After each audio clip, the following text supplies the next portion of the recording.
আসসালামু আলাইকুম ওয়া রাহমাতুল্লাহি ওয়া বারাকাতুহু। বিসমিল্লাহির রহমানির রহিম। আলহামদুলিল্লাহি রাব্বিল আলামিন ওয়াসসালাতু ওয়াসসালামু আলা রাসূলিহিল কারীম, আম্মা বা'দ। সম্মানিত ইসলাম প্রিয় দিনী ছাত্র ভাইরা, আজকে আমরা আরেকটি বিষয় নিয়ে উপস্থিত হয়েছি। গত সপ্তাহে আমরা পরিচয় করিয়েছিলাম হাদিসের গ্রন্থগুলি এবং মুহাদ্দিসের সাধারণ একটু পরিচয় এবং হাদিসগুলির প্রসিদ্ধ হাদিসগুলির সারাহ ও ব্যাখ্যা। আজ যে বিষয়টি নিয়ে উপস্থিত হয়েছে সেটি হলো একটি হাদিস কিভাবে সহিহ ও জয়ীফ হয়। সহিহ একটা হাদিস সহিহ হওয়া বা জয়ীফ হওয়ার পিছনে যেই জ্ঞানটার প্রয়োজন সেই জ্ঞানটার সম্পর্কে পরিচয় দিতে, যাকে সাধারণ বাংলায় বলা হয় রিজাল শাস্ত্র বা আসমাউর রিজাল। এই আসমাউর রিজাল বা রিজাল শাস্ত্রের পরিচয় আজকে ইনশাআল্লাহ দেওয়া হবে। সেটা কি জিনিস? সেটা হলো যে সকল হাদিস মুহাদ্দিসিনে কেরাম সংকলন করেছেন সেই হাদিসটা সহি না সহি নয় সেটা বোঝার জন্য একটা জ্ঞান আছে, একটা ইলম আছে, যেই ইলমটাকে বলা হচ্ছে আসমাউর রিজাল বা রিজাল শাস্ত্রের জ্ঞান। রিজাল শাস্ত্রটা বোঝার জন্য আমাদেরকে প্রথমে এই বোর্ডে লেখা এই উদাহরণটি বুঝতে হবে। যদি আমরা এটা বুঝি তাহলে রেজাল শাস্ত্রের জ্ঞানটা বুঝতে আমাদের জন্য খুবই সহজ হবে। রেজাল শাস্ত্রের বিষয়টা কি বা আসমাউর রেজাল বিষয়টা কি? আসমাউর রেজাল বিষয়টি হলো ওলামায়ে কেরাম যখন মুহাদ্দিসিনে কেরাম যখন হাদিসটা সংকলন করেছেন সেই যুগটা নবী সাল্লাল্লাহু আলাইহি সাল্লামের যুগে ছিল না। তিনি তো সেই সময় লিখতে বলেননি হাদিস, আর না ওই সময় লেখা হয়েছে 200-250 হিজরির সময়, 300 হিজরি পর্যন্ত। এখন 300 বছর পর, 250 বছর পর, রাসূল সাল্লাল্লাহু আলাইহি সাল্লামের মৃত্যুর 250 বছর পর তার কথাগুলি যখন সংকলন করা শুরু হলো তখন অনেকেই বলতে পারে যে এটা নবীর কথা, এটা নবী বলেছেন সাল্লাল্লাহু আলাইহি সাল্লাম, কিন্তু দেখা গেল আসলে নবী বলেননি। কিংবা এরকমও কিছু গোলমাল দেখা দিয়েছিল সমাজে, যেটা বোঝা যেত যে নবীর নামে অনেক কিছু মানুষ করছে বা বলছে। তখন মুহাদ্দিসিনে কেরামগণ একটা রুল তৈরি করেছিলেন যে যেই বলবে এটা নবীর কথা বা এটা নবী বলেছেন সাল্লাল্লাহু আলাইহি সাল্লাম, তাহলে তাকে সনদ দিতে হবে, তার কথাটির সূত্র দিতে হবে, কথাটির সূত্র দিতে হবে, সনদ দিতে হবে। এই জিনিসটাকে বলা হচ্ছে আরবি বা এই হাদিসের ব্যাখ্যায় সাবজেক্টে সানাদ। কি বলা হচ্ছে? সানাদ। আর রাসূল সাল্লাল্লাহু আলাইহি সাল্লামের কথাকে বলা হচ্ছে মাতান। এখন দেখেন কিভাবে একটা হাদিস সংকলন হয় আর কিভাবে তখন ওই হাদিসটি সহিহ জয়ীফ হয় বা কিভাবে নির্ণয় করা হয়। আমরা একটা হাদিস লিখেছি, যে হাদিসটি ইমাম তিরমিজি বর্ণনা করেছেন। ইমাম তিরমিজি কে? একজন মুহাদ্দিস, তিনি হাদিস লিখেছেন। কিভাবে লিখেছেন, হাদিসটা সংকলন করেছেন দেখেন। বলছেন কাল তিরমিজি, মানে ইমাম তিরমিজি বলছেন হাদ্দাসানা মাহমুদ বিন গায়লান, মানে আল্লাহ রাসূল সাল্লাল্লাহু আলাইহি সাল্লাম থেকে নিয়ে ইমাম তিরমিজি পর্যন্ত ধরেন 250-300 বছরের ব্যবধান। এবার 250-300 বছরের এই কথাটাকে সনদ সহ, যেটা নবীর কথা, কিভাবে নেওয়া হয় দেখেন। এই সনদ একমাত্র ইসলামে আছে, এছাড়া অন্য কোনো বিদ্যায় নেই। হাদিস ছাড়া অন্য কোনো বিদ্যায়, অন্য কোনো ধর্মে এই সনদের নিয়ম নেই। সেই জন্য আমাদের মুহাদ্দিসিনে কেরামের অনেকে বলেছেন আল ইসনাদু মিনাদ দ্বীন, সনদের জ্ঞান বা সনদ হচ্ছে একটা দ্বীনের অংশ। যাই হোক, দেখেন কিভাবে হাদিসটা সংকলনের সময় সনদ নেওয়া হয়েছে। ইমাম তিরমিজি বলছেন কালা তিরমিজি, বাংলায় লেখা হয়েছে ইমাম তিরমিজি বলেন হাদ্দাসানা, আমাকে হাদিস বর্ণনা করেছে মাহমুদ বিন গায়লান। তাহলে ইমাম তিরমিজির শিক্ষক কে হচ্ছেন? যার কাছ থেকে শিখেছেন মাহমুদ বিন গায়লান। শিক্ষক হতে পারেন, আম হতে পারেন। মাহমুদ বিন গায়লান, মাহমুদ বিন গায়লান বলছেন হাদ্দাসানা আব্দুর রাজ্জাক, আমাকে কে হাদিস বর্ণনা করেছে? আব্দুর রাজ্জাক। বাংলায় আব্দুর রাজ্জাক লেখা আছে। আব্দুর রাজ্জাক বলছেন আন হাম্মাম, আব্দুর রাজ্জাক হাম্মাম হতে বর্ণনা করছে। হাম্মাম আবু হুরায়রা রাদিয়াল্লাহু তাআলা আনহু থেকে বর্ণনা করছেন। আর আবু হুরায়রা রাদিয়াল্লাহু তাআলা আনহু কে? সাহাবী। তাহলে যে কোন একটা হাদিস এর শেষ রাবিটা বা বলতে পারেন উপর দিক দিয়ে প্রথম রাবিটা বর্ণনাকারী উনি কে হবেন? একজন সাহাবী হবেন। আবু হুরায়রা রাদিয়াল্লাহু তাআলা আনহু বলেন কালা কালা রাসূলুল্লাহ সাল্লাল্লাহু আলাইহি সাল্লাম, আল্লাহ রাসূল সাল্লাল্লাহু আলাইহি সাল্লাম বলেন লা ইয়াবুলান্না আহাদুকুম ফিল মাই দাইমি সুম্মা ইয়াতাওয়াদ্দা মিন, তোমাদের মধ্যে কেউ যেন কখনোই বন্ধ পানিতে পেচ্ছাপ না করে অতঃপর সেখানে ওযু করে। তাহলে এই কথাটি আমাদের রাসূল সাল্লাল্লাহু আলাইহি সাল্লামের কথা কিভাবে পাওয়া গেল? ইমাম তিরমিজি এই হাদিসটি হাদিস হিসাবে বর্ণনা করছেন। কি রূপে? এটা নবীর কথা এতটুকুই না, বলছেন আমি এই কথাটাকে শুনেছি মাহমুদ বিন গায়লানের কাছে, সে আব্দুর রাজ্জাক থেকে বর্ণনা করে, সে হাম্মাম থেকে বর্ণনা করে, সে আবু হুরায়রা রাদিয়াল্লাহু তাআলা আনহু থেকে বর্ণনা করে। এটা হলো সনদ। এখন কোন একটা হাদিস যেটা উপরে আছে সেটা সহিহ না সহিহ নয় সেটা জানার জন্য এই সনদের রিসার্চ করা হয়, এই সূত্রের কি করা হয়? রিসার্চ করা হয়। কিভাবে রিসার্চ করা হয়? দেখা হয় যে এখানে যতগুলো নাম এসেছে তারা সৎ না সৎ নয়, সকলে তারা কি সৎ না সৎ নয়, এটা দেখা হয় এক নম্বর। দ্বিতীয় নম্বর দেখা হয় এরকমও তো হতে পারে যে এখানে সে বলছে যে আমি হাদিস শুনেছি অমুকের কাছে, কিন্তু তাদের জীবনীতে দেখা যাচ্ছে যে যে বলছে আমি তার কাছে শুনেছি অথচ তার সঙ্গে সাক্ষাৎই হয়নি। এরকম হওয়ার সম্ভাবনা থাকে কিনা? তাহলে ওই রাবীর কি হয়ে যাবে? এখন সাক্ষাৎ হয়নি, তারপরে বলেছে যে না আমি ওর কাছে শুনেছি, তার মিথ্যাবাদী হয়ে গেল। এরকম একটি হাদিস সহিহ বা জয়ীফ হওয়ার জন্য যেমন সনদের প্রয়োজন, তেমন সনদটার যেন বিচ্ছিন্নতা না থাকে, এটা এক নম্বর। দ্বিতীয় নম্বর দেখা হয়, ওটাকে বলা হয় সানাদে ইনকেতা, মুনকাতা, বিচ্ছিন্নতা না থাকে। দ্বিতীয় নম্বর দেখা হয় যে এই বর্ণনাকারীগুলো ভালো ব্যক্তি, সৎ ব্যক্তি, সেকা ব্যক্তি না সেকা ব্যক্তি নয়। এদের উপর নির্ভর করছে নবী সাল্লাল্লাহু আলাইহি সাল্লামের এই কথাটি। এরা যদি সহিহ হচ্ছে, ঠিক হচ্ছে, তাহলে ওই হাদিসটিকে কি বলা হচ্ছে? সহিহ বলা হচ্ছে। এই সাবজেক্টকে বলা হয় রিজাল শাস্ত্র বা আসমাউর রিজাল। এখন দেখেন এই যে এখন একটা হাদিসের এখানে দেখা আছে যে 4-5 জন বর্ণনাকারী বা রাবী আসছে, তাই না? এখন বলেন যদি 7,000 হাদিস হয়, যেমন ইমাম বুখারীতে দেখা আছে যে 7-8 হাজার হাদিস আছে, তিরমিজিতেও অতগুলো আছে, তাহলে 7-8 হাজার হাদিসে যদি 5 জন করে রাবী হয় তাহলে 27 56, কত হাজার মানুষ, কত হাজার বর্ণনাকারী হয়ে যাবে? 56,000। কত হাজার হবে? 56,000।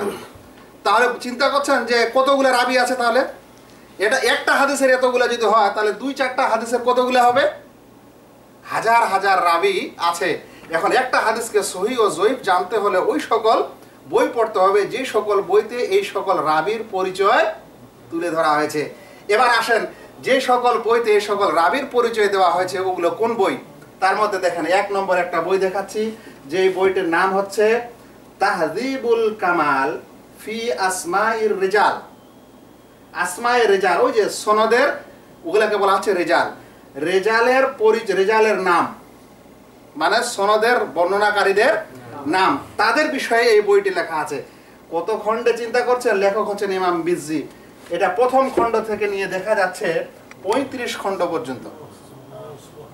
তাহলে একজন মানুষ হাদিসের সহিহ ও জয়ীফ জানার জন্য এটা মৌখিক বিষয় না এর জন্য বিরাট কিছু অধ্যয়নের প্রয়োজন আছে? বিরাট অধ্যয়নের প্রয়োজন আছে। এবং এরকম নয় যে এটা অধ্যয়ন করার মতো না, কারণ ওলামায়ে কেরাম এই বিষয়ে বই লিখে গেছেন। এটা 1 নম্বর দেখলেন 35 খণ্ডে। দেখেন এছাড়াও যে সকল বই আছে যেখানে হাদিসের রাবীদের নাম এবং তাদের পরিচয় পাওয়া যেতে পারে, সেটা হলো একটি সিয়ারু আলামিন নুবালা। এটা দেখা যাচ্ছে এখানে 25 খণ্ডে আছে। এই বইতে শুধু রাবীর পরিচয় পাওয়া যাবে না, আরো অন্যান্য লেখক এবং অন্যান্য কিছুদেরও পরিচয় পাওয়া যাবে। এবার দেখেন ওর চাইতে সংক্ষিপ্ত আকারে পরিচয়ের জন্য যদি দেখেন এই রাবীদের জীবনী সম্পর্কে, তাহলে সবচাইতে সংক্ষিপ্ত বই হচ্ছে এই বিশেষ করে 6টি বই, বুখারী, মুসলিম, আবু দাউদ, তিরমিজি, ইবনে মাজাহ এবং নাসাই। এই সকল 6টি বইতে যে সকল রাবী এসেছে এবং ইমাম মুয়াত্তা মালিক সহ যে সকল রাবী এসেছে, সেই সকল রাবীর জন্য সবচেয়ে সংক্ষিপ্ত পরিচয়ের বইটির নাম হচ্ছে তাকরিবুত তাহযীব। 1 খণ্ডে ইবনে হাজার আসকালানী রাহমাতুল্লাহ আলাইহি লিখেছেন। কিভাবে এই সকল রাবীদের পরিচয় এখানে দেওয়া হয়েছে? আমরা যে কোনো একটা রাবীর একটা পরিচয় নিই, এটা হচ্ছে সবচেয়ে সংক্ষিপ্ত পরিচয় ওই রাবীগুলির সম্পর্কে। আমরা দেখছি এখানে লেখা আছে যে একজনের পরিচয় 5935 নম্বর তার রাবীর সংখ্যায় ওই সিরিয়াল দেওয়া হয়েছে, যার নাম হচ্ছে মুহাম্মদ বিন সালেম আল হামাদানি বিশ্বকুন। বলছে সে হচ্ছে আবু সাহাল আল কুফি, তার উপনাম হচ্ছে কি আবু সাহাল আল কুফি।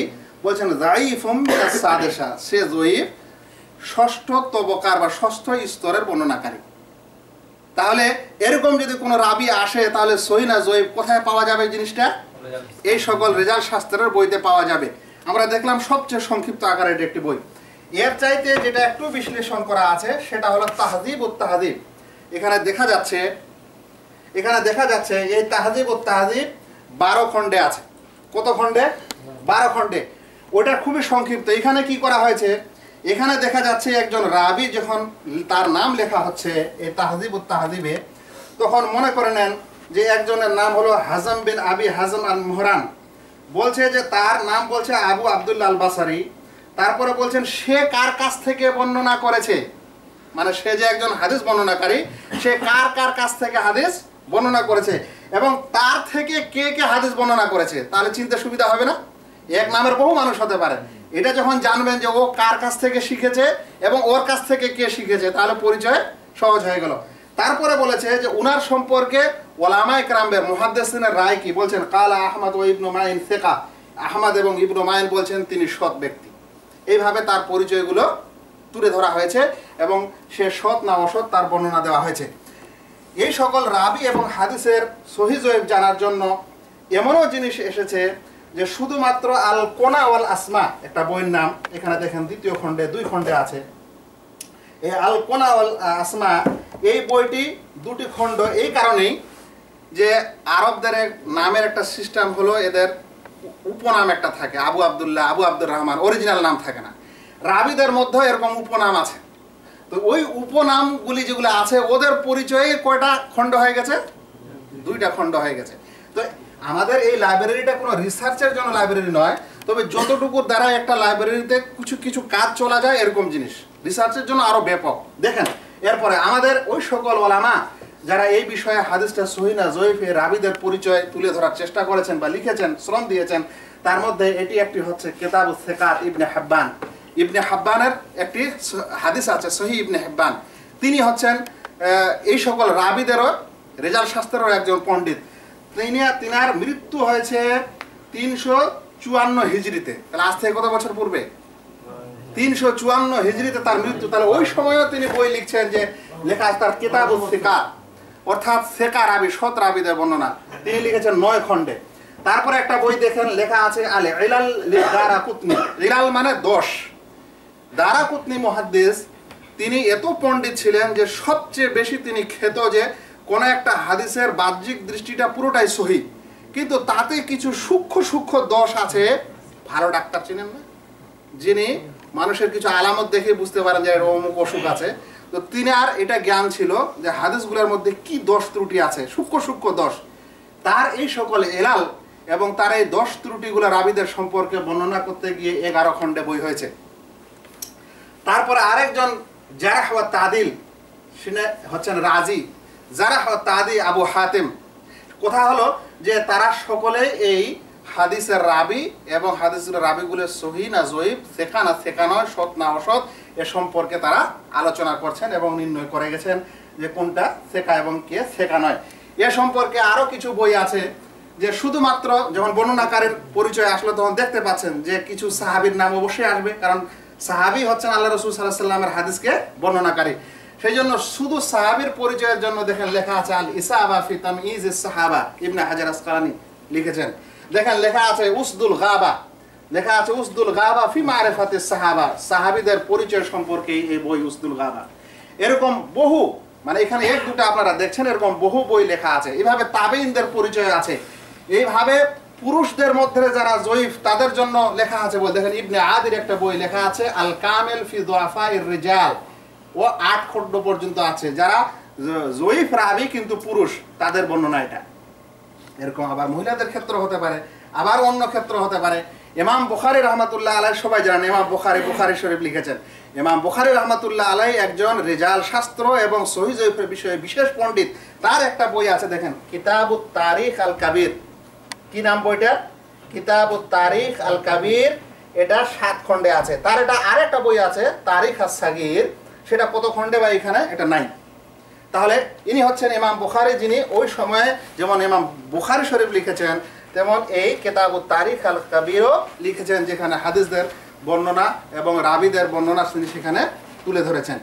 এভাবে আপনারা মোটামুটি একটা ধারণা নিতে পারেন যে হাদিসের সহিহ জয়ীফ হওয়ার সময় কি কি বই পুস্তক এবং কি ধরনের বই লেখা হয়েছে। কেউ যদি প্রশ্ন করে যে আমরা এই সম্পর্কে জ্ঞান অর্জন করতে চাইলে যে মানে নিম্ন পর্যায়ের কোন কোন বইগুলো আমরা প্রথমে পড়তে পারি, এ বিষয়ে পরামর্শ স্বরূপ বলবো যে আপনারা পড়তে পারেন তাকরিবুত তাহযীব, তাহযীবুত তাহযীব ওয়া তাজিলুল মানফা। তাকরিবুত তাহযীব ও তাহযীবুত তাহযীব বিশেষ করে 6টি বইয়ের রাবীদের পরিচয় বেশি আছে, কিন্তু তাজিলুল মানফা এটাতে আরো 4টি, এই 4টি বই ছাড়া, সুনান 4টি বই ছাড়া, আবু দাউদ, তিরমিজি, ইবনে মাজাহ, নাসাঈ ছাড়াও আরো অন্যান্যদের পরিচয় তুলে ধরা হয়েছে। ওইটি হচ্ছে এই বই দুটি, তাজিলুল মানফা, যেটা তাহযীবুত তাহযীবের চাইতো বেশি জরুরি, কারণ 6টা বই বাদে যেগুলো রাবি আছে সেগুলো এখানে পরিচয় দেওয়া হয়েছে। লিসানুল মিজান, এই 4টি ইবনে হাজার আসকালানী রাহমাতুল্লাহ আলাইহির বই। অতঃপর দেখতে পারেন আল জারহ ওয়াত তা'দীল ইবনে আবি হাতিমের, এখানে ওই বইটা নাই। তারপরে যদি মধ্যম মানের বই এ বিষয়ে কেউ পরিচয় নিতে চায় তাহলে তারিখ আল কাবির, যেটা ইমাম বুখারী রাহমাতুল্লাহ আলাইহির, তাহযীবুল কামাল মিজি যেটা দেখলেন এখানে, এটা 35 খণ্ডে। তারপরে কিতাবুদ দুআফা, শুধু ওই সকল বর্ণনাকারী যাদেরকে জয়ীফ বলা হয়েছে, এরকম বহু বই আছে, যেরকম আদ-দুআফা আল-উকাইলি, যেমন আদ-দুআফা আল-মাতরুকিন নাসাঈ, যেমন আদ-দুআফা আস-সাগীর ইমাম বুখারী, আদ-দুআফা আবু নুয়াইম, এমনকি কিতাবুদ দুআফা আল-মাওদুআত, এই যে 2 খণ্ডে, এটা ইবনুল জাওজি 2 খণ্ডে আল-মাওদুআত। এই সকল বই মানুষ রাখতে পারে মিডিয়াম কোয়ালিটির।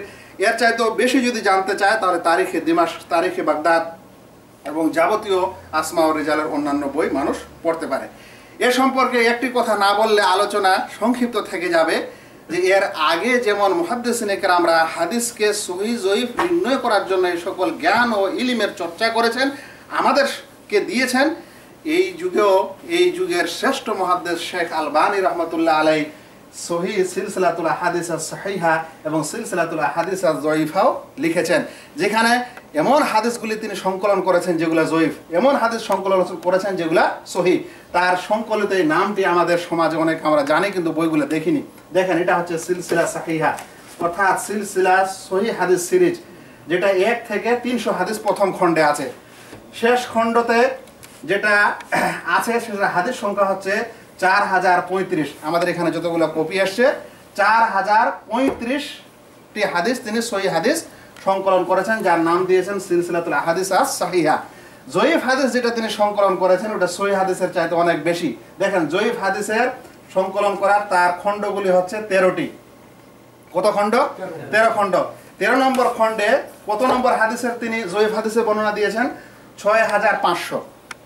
6500টি হাদিসের তিনি সংকলন করেছেন সিলসিলাতুল আহাদিস আর জয়ীফা নামে। এবং এটাই হচ্ছে মুহাদ্দিস, এদেরকে বলা হয় মুহাদ্দিস। কিছু মানুষ শেখ আলবানীর নাম শুনে ফুৎকারে উঠিয়ে দিতে চায়। শেখ আলবানীর বইগুলো যদি এভাবে সাজিয়ে নেওয়া হয়, দেখেন এই 2টা বই শুধু সিলসিলা সহিহা জয়ীফা, তাতেই প্রায় 3 ফিটের আলমারি এসেছে। তার বাকি বইগুলো যদি সাজিয়ে নেওয়া হয় তাহলে যে কোনো একটা মানুষের মাথা পার হয়ে যাবে।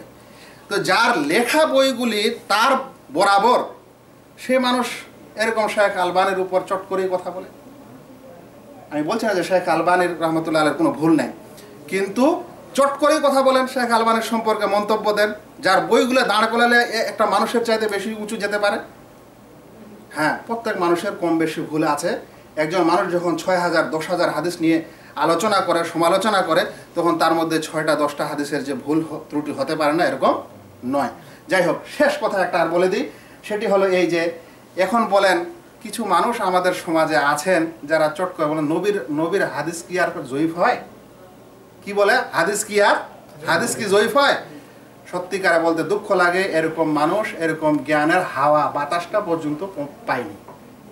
তারা যে সকল প্রতিষ্ঠানে পড়াশোনা করে সেখানে আদনা আলিফ আদনা বা উলা দোসরি তেসরি চৌথি পাঁচি ছাট্টি জামাত পড়ার পর তাকে সনদ দেওয়া হয় দাওরার।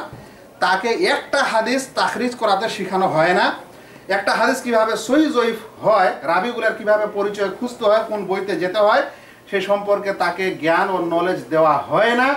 বরং বলেই তারা কিন্তু এরকম মন্তব্য করে। নচেত বলেন তো, এত বড় বড় বই এবং এই সকল জিনিস কি এমনি আবিষ্কার হয়েছিল? ইমাম বুখারী রাহমাতুল্লাহ আলাইহির বইটাকে কেন বলা হচ্ছে যে সবচেয়ে সহিহ বই? কারণ তিনি এক জায়গায় বলছেন তিনি 6 লাখ হাদিসের মধ্য থেকে এটা সংকলন করেছেন। তাহলে অন্যান্য হাদিসগুলো কোথায় গেল? সেই জন্য হাদিস সহি হয়, হাদিস জয়ীফ হয়। যদি কেউ না জানে তাহলে চুপ থাকাই দরকার।